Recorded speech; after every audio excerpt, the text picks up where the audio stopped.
ಕಾರಿನಲ್ಲಿ ಮಾರಕಾಸ್ತ್ರಗಳನ್ನು ಇಟ್ಟುಕೊಂಡು ದರೋಡೆಗೆ ಬಂದಿದ್ದ ದರೋಡೆಕೋರರನ್ನು ಪೊಲೀಸರು ಬಂಧಿಸಿರುವ ಘಟನೆ ಚಿತ್ರದುರ್ಗ ಜಿಲ್ಲೆಯ ಸಿರಿಗೆರೆ ಸಮೀಪ ನಡೆದಿದೆ.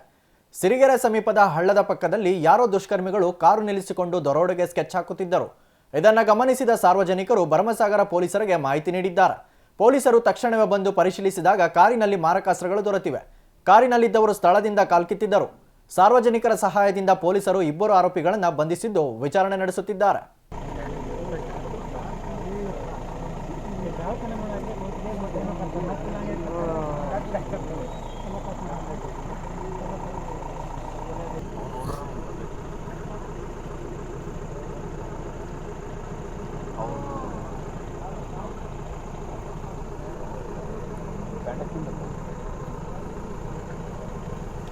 ಕೈ ಬಿಡು ಸುಮ್ಮನೆ ಕೈ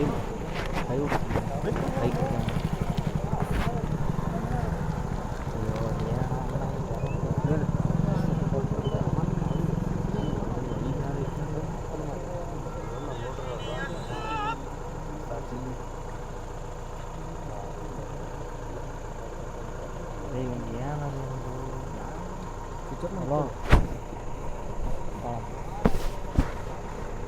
ಹಸಿಮಮ್ಮ ನನ್ನ ಹಬ್ಬ ನಾನು ಹೋಗ್ತೀನಿ ಇನ್ನೂ ಲೇಟ್ ಇನ್ನೂ ಲೇಟ್ ನಾನು ಹೋಗೋದು